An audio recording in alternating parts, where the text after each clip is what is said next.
these acoustic instruments, like an upright bass, actually changes tonal character when they're in this very, very loud, harsh environments.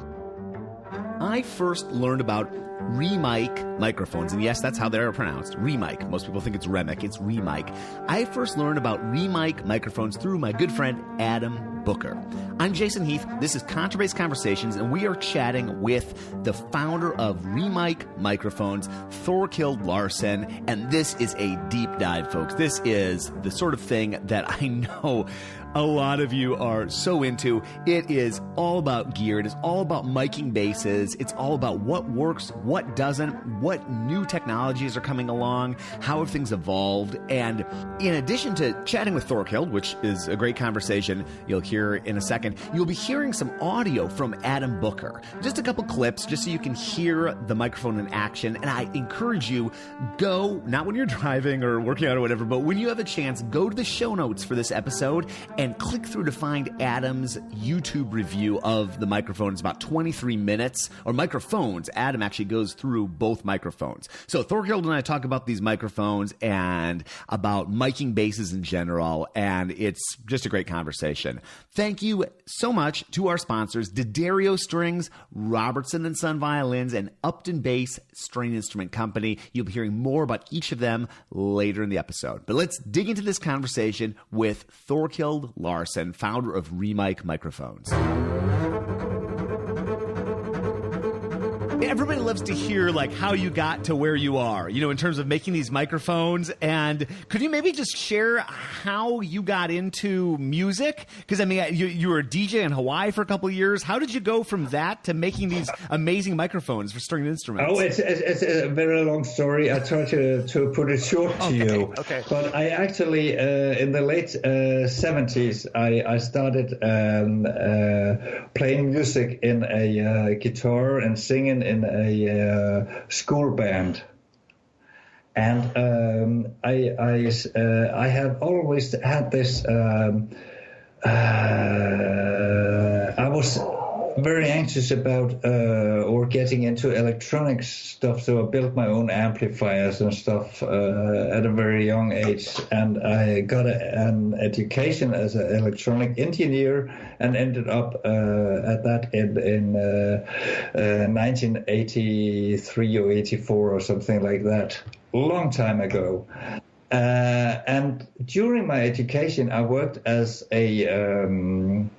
at a rental company, fixing, mixing consoles, amplifiers, speakers, microphones, stuff like that. And when I ended my education in 1984, I started a company called to&nbsp Research Center, actually manufacturing special designs for radio companies. The national Danish TV station I made a lot of stuff for, and I had a lot of repairs of all their equipment, also microphones. And it ended up like in the early 90s. I started thinking about like building or constructing a microphone with a minimum of self-resonance, the perfect microphone. I wanted to create that, and during I started out this project. That's the funny story about it, because it actually started out as a project in 1996, and the project was about to run for a year or so, and I did all kind of stuff and ended up with a perfect. The project was called the REMIC project, and we actually ended up making a microphone element that had absolutely or very close to absolutely no self-resonance. Every kind of microphone has some kind of reference or what you call a tone to it, and that is what we are taught and what we had been using before is like from the 60s when you started recording music or 50s recording music, you had these different types of microphones, all coloring, kind of different coloring to it.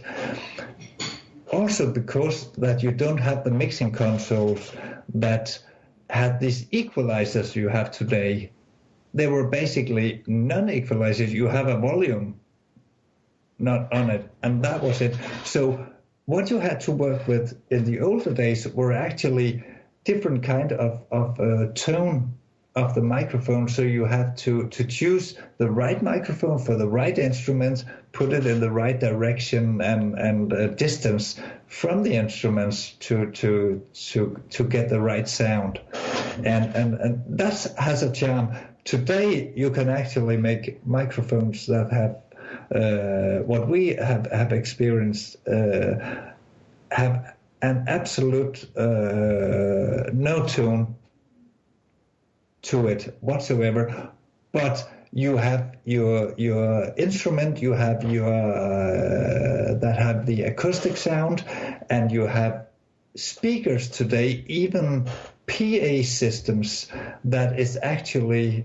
designed quite as huge hi-fi systems, generating very exact sound of what's coming in, it's coming out, sort of speaking. So I was thinking, I have been around designing amplifiers, designing loudspeakers, and I ended up thinking I have to create the first thing I have to move forward from is like the first chain is the microphone, and let's build this. And it was started out as a project, and we found out my workshop or lab was next to a sound recording studio. So these guys from the sound studio came in almost every day and asked him, "Oh, can we try your microphones? What do they sound like?" and stuff like that. And at first I started making this general proposed microphones. They could be used on drums or horn instruments or acoustic instruments like violin, cello, and upright basses. And it ended up like a band actually used a lot of our microphones on a jazz session and also on an upright bass, and they say, "Whoa, that is the best sound we have ever had." And we were actually in the studio. I was working in the studio at the same time sometimes, and they were using this AKG 414 standard microphone. You know, the Neumann U47 microphone, basic famous, microphone for a very, very famous, and they thought, your microphone is doing something special to the sound, but listening through all the recordings, we actually found out that very intense listening, you know, when you're in the studio, we found out that when we compared that sound, the recorded sound of our microphones, of the prototypes microphones, and compared it to the acoustic sound directly in the studio, there was something missing, and I thought, what could it be? And I started thinking about, let me get in contact with some of the instrument builders to find out how exactly these acoustic instruments are amplifying their own sound. and learning about these instruments. And that was actually the basic for the next step to turn into what we have today, what we're working with today, instrument-specific microphones, because we are creating, REMIC is instrument-specific microphones based on how these instruments actually amplifies their own sound and capture the sound from there. And that is that's the basic story. And this program was, or the project was actually, we shut it down in 2004, and we built we manufactured 400 microphones to sound engineers and musicians. And in 2009, they actually, after the project was shut down, 5 years later, they actually came back and asked why don't you continue with this progress? Because we have a lot of knowledge about the instruments, about the microphones and stuff. And one guy who's a friend of mine who's running a music store in my town, who sold a lot of my microphones on the prototype base, told me that it's very interesting that people are coming back after 4 or 5 years and asking for these microphones. So there might be an interest in this. So I started finding some investors, because it was just after the crisis, the finance crisis in 2008. So I couldn't get any loans from the bank or anything. So I got myself I found a business angel who helped me find investors, and I started out looking for people who had been in the business and were willing to try something else. And I actually ended up with a great team. Actually, our production manager, chief of production today, has been 30 years at Boyle & Kjær, B&K reference microphones, world known. Yeah. So that's a short part of a long journey. This episode is brought to you by D'Addario Strings. Check out their Helicore strings, which are designed, engineered, and crafted at the D'Addario String Facility in upstate New York. And they come in all kinds of string sets: orchestral, hybrid, pizzicato, and solo string sets. They come in different tensions, light, medium, and heavy, so you can find a string that works for you, for your student's bass. I've been a fan of Helicores for years. Check them out, and thanks for sponsoring the podcast, D'Addario. And it's remarkable hearing our mutual acquaintance Adam Booker going through and listening to him demoing the double bass microphones you have. It's the 5400 and then the 5400 LB, right? And one is for studio work, and one is for live performance. Could you talk maybe about there are all sorts of questions I have about these microphones and how you discovered it, but maybe can you just start by talking about how these two models differ? Okay. We during this project, we found out that one thing is to create a microphone for the individual instrument. Another thing is that sometimes you work in a studio or small live sessions where it's one sonic environment, and another sonic environment is a huge venue, a live session, outdoor festival or something like that, where the air molecules is bombarding lots of sound, your instrument, a lot of sound around, a lot of ambience noises. And actually we found out analyzing the instrument during these two different kind of sessions, that the instruments, these acoustic instruments like an upright bass, actually changes tonal character when they're in this very, very loud, harsh environments, and you also have to block out sound from PA systems, on-stage monitors, a drum set nearby or something like that. So we actually divided, especially for the string instruments like violin, cello, and upright bass. We divided the microphones into two different models. Having one model with an omnidirectional character for the studio and small live sessions, and the other one with a what you call a figure eight, a broken figure eight figure where the rear part is actually angled 90 degrees and picking up the sound directly from the soundboard or the belly of the instrument.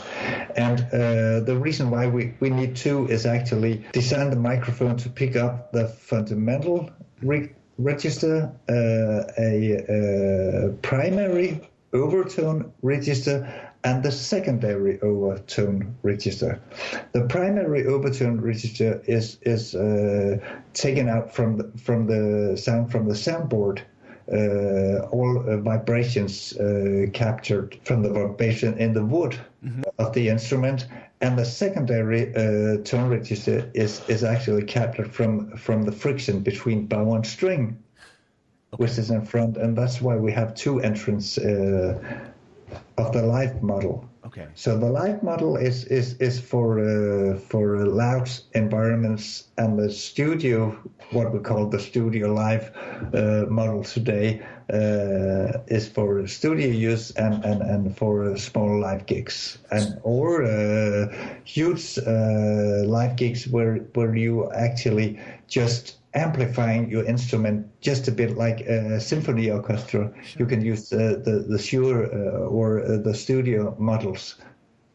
That makes sense, and we've all been in those different gig situations where it's incredible loud sounds and ambient noise, and I mean that's the fear that so many people have using microphones, right? That's why so many people PAs or pickups or whatever method you choose to use, why that's been so common, because everybody loves the sound of a microphone, but then you're right next to the ride cymbal and you're getting the monitors feeding back, and so it sounds like this is you're on a mission to solve that problem for musicians and get that microphone sound in a live context without all those feedback issues and the other things we struggle with.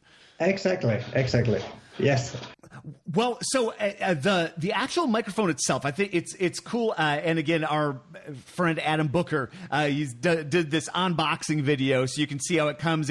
One comes in a container with some red and one in a container with some green. Yes. And then the microphone itself, you have the microphone and then you have an anchor, and those both go under the fingerboard. Can you why under not on the bass. It's actually different. Okay. The microphone for upright bass is designed to go under the tailpiece. Right. Okay. Actually. Okay. But these huge instruments are as an upright bass is differs a lot in tone. Okay. And what you as an artist or musician want to play, the sound you want differs also. So you have the opportunity to move it to under the bridge as well, or under the fingerboard, if that's studio bass. But we on the violin and the cello, it's designed to go under the fingerboard. Because that's where you pick up the most perfect sound of the balance between the fundamentals and overtones. But on the upright bass, often you have an instrument that wobbles a lot. It's hard to explain, but the lower frequencies on an upright bass can be be very undefined underneath the fingerboard compared to underneath the tailpiece, or if you place the microphone underneath the bridge itself. Okay. So it's actually up to you to figure out where the best position is, but the microphone is for upright bass designed to go under the fingerboard, under the tailpiece of the instrument. It's also another thing is that we don't provide like frequency figures of our instrument, because that doesn't tell you anything anyway about how the microphone sounds. So we prefer, and that's why we also tell our dealers and what we have on our website, that you can actually try this microphone out for 30 days. We can make that trial period longer if needed, no problem. But the standard is 30 days, and you will get your money back if you don't like it, or if you don't figure out how to use this microphone, because we want you to use the microphone on your own instrument with your own gear to listen to it yourself, because any curves or any sound sample actually ain't giving you any realistic picture or sound of what this is actually capable of. Well, the idea is this microphone is going to really represent the tone of your specific instrument, right? Like you were saying, like the Neumann has a certain color, these other mics have a certain color, but your goal is to not color the sound, right? To actually make the truest representation of whatever instrument you're miking. That is will be your personal signature sound. Mm-hmm. Mm-hmm. Yeah, that is part of the mission, to make it as neutral as possible, and to get a very, very clean signal from your instrument to your loudspeaker. Well, and it's a very subtle, when this mic is in place, it's very subtle because it's either under the tailpiece or under, and so you barely even notice that there's a microphone on the instrument at all from the audience perspective. No, that's another part of it, because I have been working as a sound engineer with symphony orchestras, and when you get to when you come around with a clip-on microphone with a gooseneck, so they're used all the time. Right. When you present the musicians for that sitting with a 300-year-old violin, for example, they said, this is a no-go. Well, they are all dressed up in their Sunday best for the concert, bringing their best instrument and want to perform. And you come on with this clip-on pop microphone that doesn't fit in a way.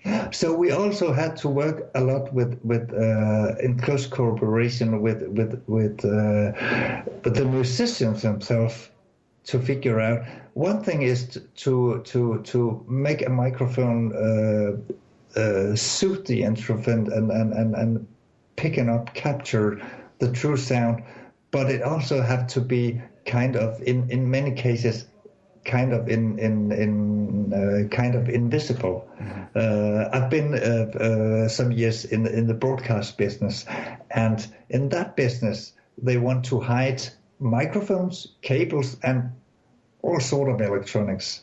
And they have been doing that for years, and that was actually one thing to and that would fit these especially the people from the symphonic orchestras that with these expensive instruments, they want to hide the microphone and the electronics, and that has been a challenge too. But I think we reached a goal where it's pretty much away from This episode is brought to you by Robertson and Sons Violins. For more than 40 years, over 4 decades, Robertson and Sons has specialized in providing the highest quality string instruments and bows to collectors, professional musicians, music educators, and students of all ages. Their modern facility, which is totally beautiful, by the way, if you're ever able to make it out to Albuquerque, New Mexico, I highly recommend it.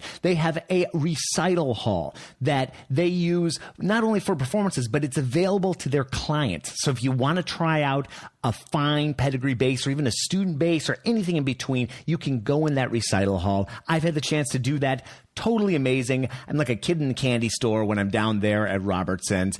Check them out online at robertsonsviolins.com. And thank you so much for sponsoring the podcast. This episode is brought to you by the good folks at Upton Bass String Instrument Company.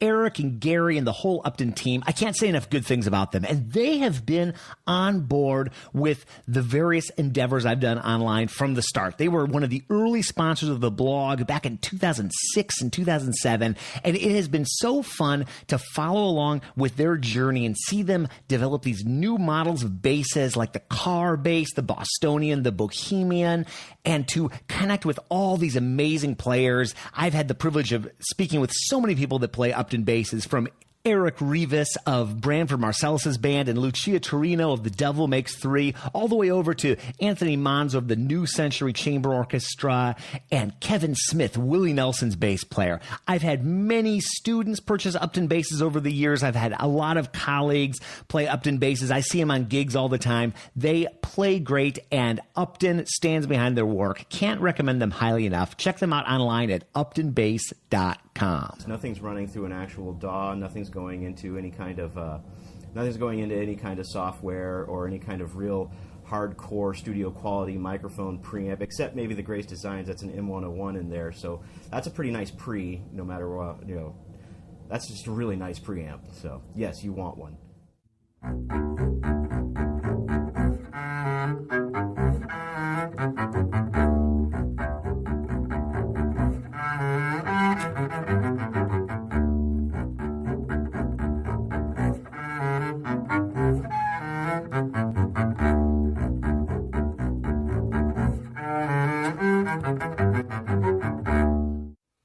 REMIC Red, just a little bit of the pizzicato by itself.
the arco sound, the bowed sound, yes, and as well as the pizzicato sound, in the bass examples I've listened to, it's remarkable how the high quality of the arco sound. And I mean, I've played a lot of jazz in my life. I've used all sorts of different systems, and it's very challenging to get a bow sound that's really true to how the instrument sounds. And is that getting that fundamental and the next octave up, like you were describing, that's how you're able to achieve that sound, that true arco sound? Okay.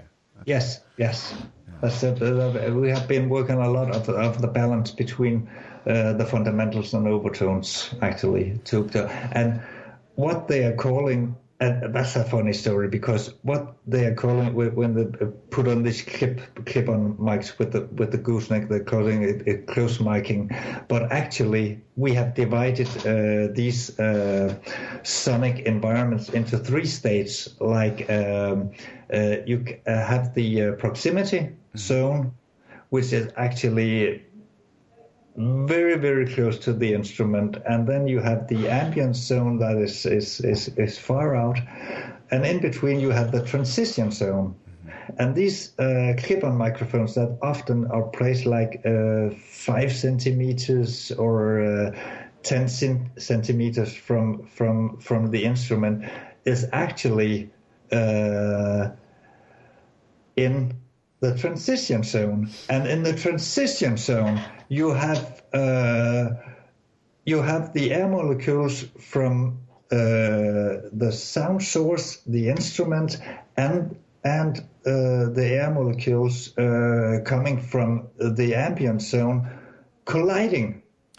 So you get a very undefined sound. You can hear it an upright bass playing. That's it. And you can angle these gooseneck microphones in different directions, and you can finally get to a tone that's acceptable and sound good. That's fine, but you never get the full register of the instrument that way. And the full register. So what we're mostly hearing through the REMIC microphones, would that be in the proximity zone? Is that what we're getting? That is down to the. All these microphones is actually designed under the sound under a name we call SAM, soundboard area microphone, because when the microphone captures the sound, it captures the sound very close to the vibration field of the instrument itself. And the funny thing about these acoustic instruments is that the soundboard is like one huge membrane, and when you're doing when it has a different thickness to it along the way it's built, and actually asymmetric, built in an asymmetric way. But even though a tone in the corner, a vibration is high in the corner, it will spread out all over the soundboard when you pick it up at a very close range. But you have to do the right range, the right distance from the soundboard, and also the right angle to the soundboard to get the right. And that's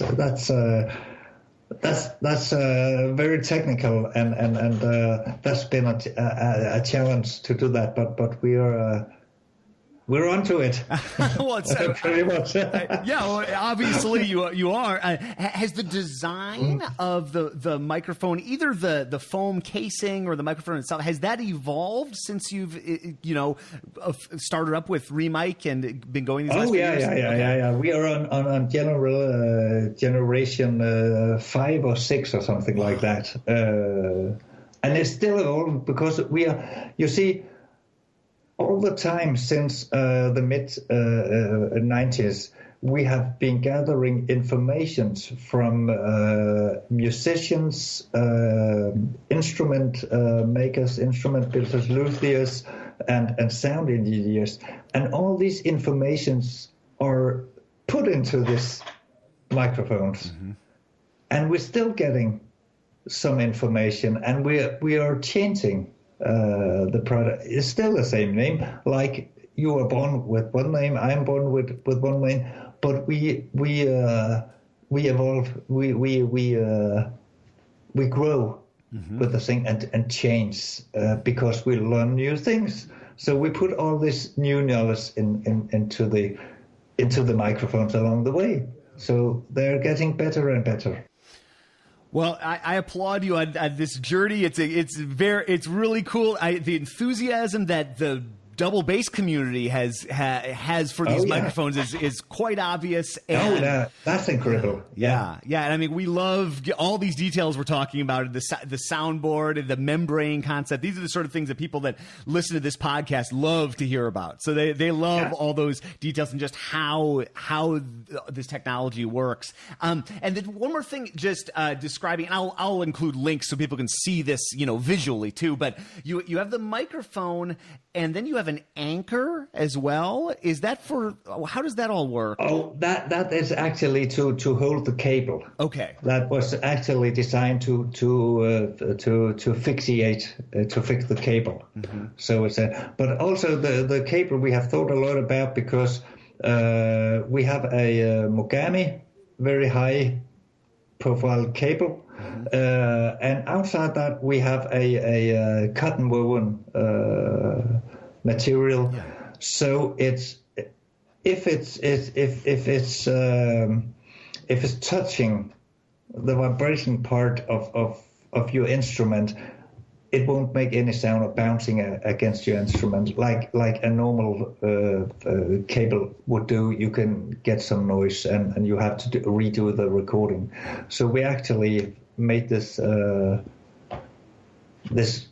other part of the cable to make sure that it wouldn't make any noise at all when it bangs around. Yeah, anybody who's done a recording session knows how important that is, and you get done with that, and then you go back and you realize that there's this extraneous noise. So exactly. Yeah.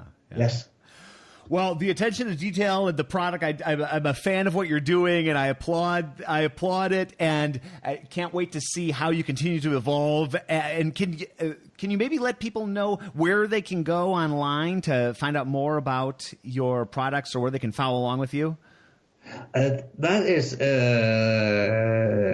our website, actually, www.remic.dk. Mm-hmm. We don't have the remic.com because that is locked to the United States for some reason. Sure. Anyway, another thing, if you're in the United States, last year we started up a collaboration with Vintage King Audio.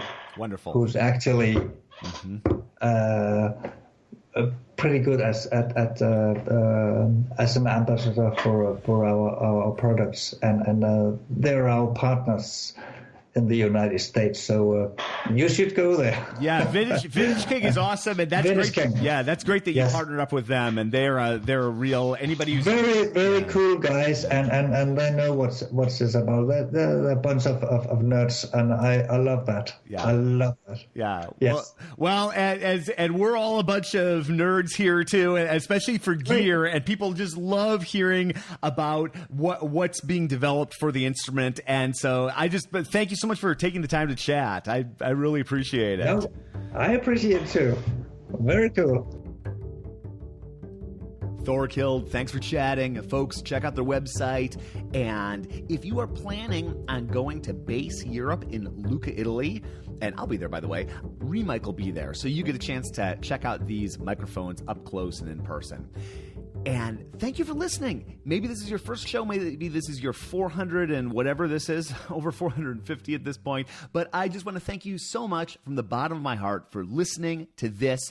I have so much fun doing these episodes. It's a real privilege for me to chat with people from all over the globe about all these topics that so many people are interested in. So it really means a lot to me that you follow along with this. It's so cool to see the bass world continue to evolve over the years. I've been doing this over a decade now, and I've seen things change just in that one decade. Who knows where we're going to be, 5 years from now, 10 years from now, 20 years from now. So thank you for being along on this journey with me. And connect with us at our website, contrabassconversations.com. Anywhere you hang out, social network-wise, we're there. And we've got a great Facebook group, the Contrabass Conversations community group. Lots of good conversations are started there. I'm saying conversations way too many times, but that's okay. And that's where I get some podcast ideas too.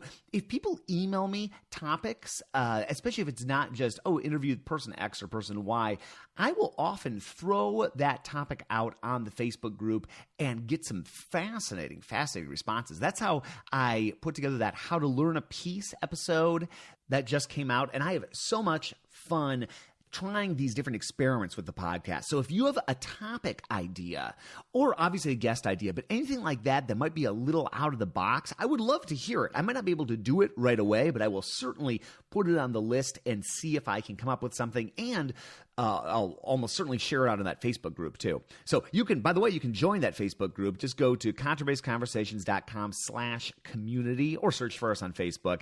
And if you have a question or a topic or a thought or anything like that, that's a great place to get that answered. And of course, reach out to me, feedback at contrabassconversations.com with any thoughts or comments, or just to let me know a little bit about yourself. That would be great. Contrabass Conversations is produced by Michael Cooper and Steve Hinchy, our audio editors. That is a tremendous task. Thank you, guys. Mitch Mooring, our audio engineer, he puts all these episodes together, and when he's not doing that, he's making beautiful basses in the Dallas area. Look him up on his website, mitchmooring.com. Trevor Jones for publication and promotion. And I am your host, Jason Heath, coming to you from beautiful San Francisco, California, and just enjoying every chance I get to chat with you. That's going to do it for today's show. We will see you again soon for more life on the low end of the spectrum.